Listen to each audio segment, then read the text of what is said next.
எல்லாரும் சொல்கிற ஒரு விஷயம், எனக்கு லைஃபே பிடிக்கலை, எனக்கு மட்டும் எதுவும் அமைய மாட்டேங்குது, எனக்கு சந்தோஷமே இல்லை. ஸோ இன்றைக்கி நம்ம பார்க்க போகிற விஷயம் சந்தோஷம்.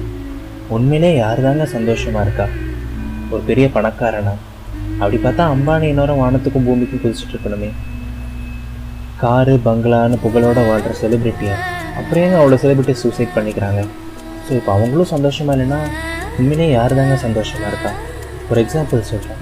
ஸோ இப்போ ஒரு எக்ஸாம் நடக்குது, அதில் நீங்கள் 90 மார்க்ஸ் வாங்கணும்னு நினைக்கிறீங்க, பட் 85 மார்க்ஸ் தான் வருது, சோகமாகிடுறீங்க. பட் சப்போஸ் 95 வாங்கினா சந்தோஷமாகிடுறீங்க. ஸோ இப்போ சொல்லுங்கள், சந்தோஷம் யார் கையில் இருக்குது?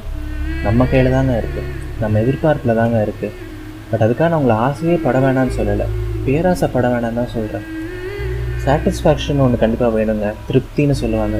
லைஃப்பில் ஒரு பாயிண்டில் நீங்கள் எவ்வளோ வேணால் சம்பாதிக்கலாம், என்ன வேணால் உங்களுக்கு நடக்கலாம், பட் சாட்டிஸ்ஃபேக்ஷன் இல்லைன்னா லைஃப் போர் அடிச்சுடுங்க. ஒரு பாயிண்ட் ஆஃப் டைமில் should sit back and relax. இது போதும் அப்படிங்கிற ஒரு எண்ணம் உங்களுக்கு வேணும். ஆசைப்பட்டுட்டே இருந்தீங்கன்னா கடைசி வரைக்கும் ஆசைப்பட்டுட்டே தான் இருப்பீங்க. ஸோ உங்களுக்கு ஒரு திருப்தி வேணும். எனக்கு 85 மார்க்ஸ் வந்தால் அவ்வளோ வந்திருக்கே, அது போதுங்கிற எண்ணம் உங்களுக்கு வேணும். ஸோ ஆசைப்படுங்க, சாட்டிஸ்ஃபேக்ஷன் இருக்கட்டும், பேராசை வேண்டாம். நம்ம எல்லோரும் சந்தோஷத்தை எங்கெங்கேயோ தேடுறோங்க, வெளியே தேடுறோம். பட் உண்மையான சந்தோஷம் நமக்குள்ளே தாங்க இருக்குது. சந்தோஷம் சின்ன சின்ன விஷயத்த தாங்க இருக்குது.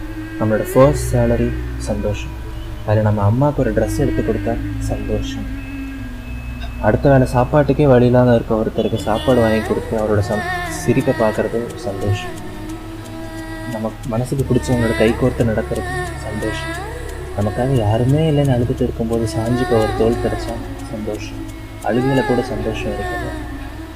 சந்தோஷம் வெளியே எங்கேயும் இல்லை நண்பா, உனக்குள்ளே தான் இருக்குது. மனுஷனாக பிறக்கிறது ஒரு தடவை தான். சின்ன சின்ன விஷயத்தையும் பொக்கிஷமாக நினச்சி சந்தோஷப்படுவோமே. நான் உங்கள் Naveen Vigneshwar, Facebook and YouTube channel words of the heart. Thank you.